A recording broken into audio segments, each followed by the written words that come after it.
This video is brought to you by Squarespace. When it comes to websites, online stores, etc., there's no place to build a beautiful online presence like Squarespace. Jurassic World Dominion, or DeBob, is one of the worst movies I've ever seen. Like, the kind of bad movie that doesn't even make me upset, you know? You just gotta laugh about it at a certain point. Despite it being such a blatant cash grab, go figure, I'm still like, let's give it a chance. Let's have some fun with these dinosaurs one more time. I actually remember enjoying the first Jurassic World in 2015 or wherever that was. It was fun, and the second one was tolerable. I couldn't tell you a single thing that happened in it, but I don't remember being that bored. We're really not asking for much with these movies anymore, right? We just want dinosaurs. And guys, this one's not even about dinosaurs, it's about locusts. In trying to come up with a way to summarize the plot of this movie, I really just ended up giving up, because sure, the plot on the surface is that dinosaurs are now living amongst humans in the wild after the destruction of that island. But first of all, that's not a plot for a movie, that's just what we know after the last movie. And second, that isn't even the plot. If you go into this movie wanting dinosaurs, which is literally all of us, you don't get a lot of dinosaurs. You get the story about this clone girl who the government wants for reasons, and these locusts that are causing harm to the environment. Locusts? Locusts? One of the characters at one point cracks one of those meta lines that was like,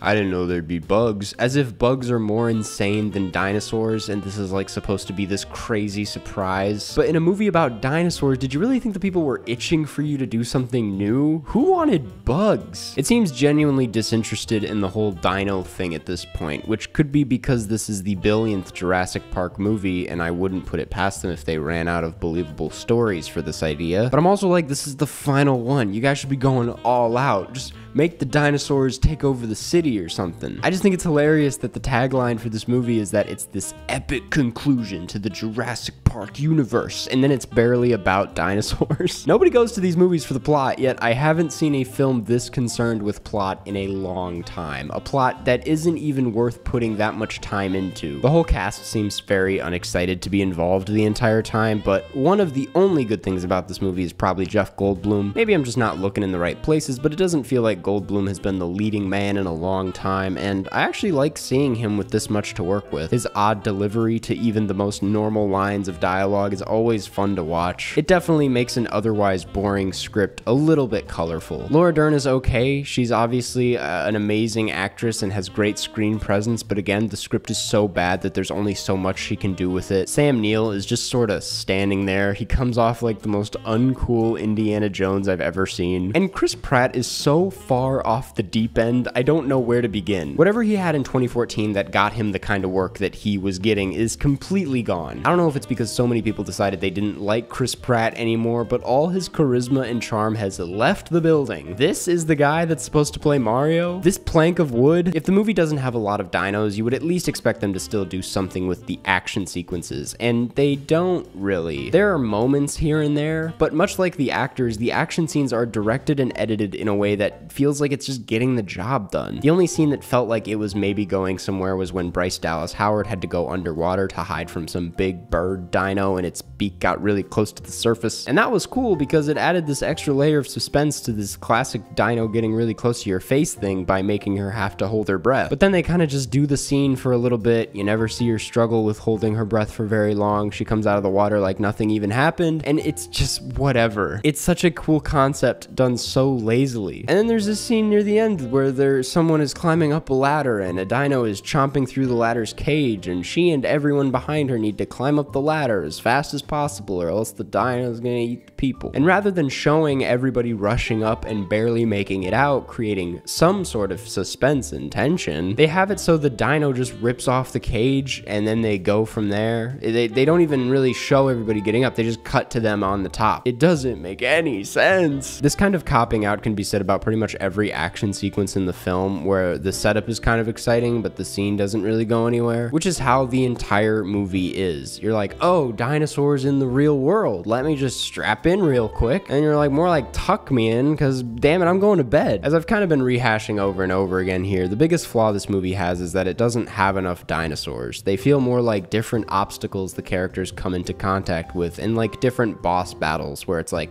oh, here's ice dinosaur, and here's jungle bird dinosaur, and here's those other dinosaurs from the first movie that we've already seen. It just isn't surprising you at all. The villain is the same core corporate business guy we've been seeing. The company's literally named BioSyn. The dinosaurs pull their usual tricks, that is when they get to be on the screen. The movie itself doesn't even want to be here, yet it sticks it out for a whole 147 minutes. I guess I want to finish by saying that I was at a screening where there were maybe 12 kids a few rows in front of me who were there for a birthday party or something, and one of them got so bored he went up and started touching the screen. A bunch of them were just walking up and down the aisle, and one of them started doing a headstand on his seat, which is honestly pretty cool. That kid's going places. So yeah, it was boring for me, it was boring for the kids. Even the most hardcore of Jurassic Park fans are likely gonna find this movie pretty underwhelming. And I think that's all I have to say. Thanks for watching. Go watch Jurassic World Dominion or DeBob and form your own opinion, and before you head out, I want to thank this week's sponsor, Squarespace. Now, Squarespace, if you didn't already know, is a place where you can go online to build your brand, whether that be an online store, a blog, a portfolio, you name it. They have professional portfolio designs where you can create galleries for your work as well as password protected pages for clients. Me personally, as a filmmaker and video essayist, I'm a big fan of their video block feature, which allows me to showcase some of my work in a way that looks really nice. And the best part is that they have a built-in mobile web designer, which makes it so that any website you make will automatically look great no matter what platform it's on, while still matching your style. And if you go to squarespace.com/Karsten, you can get 10% off of your first purchase. I'm a big fan of Squarespace. Everybody I know that's tried it has been a big fan of Squarespace, so you should be one as well. So thanks again to Squarespace for sponsoring this video. Thanks for watching this video, and I'll see you all in the next one.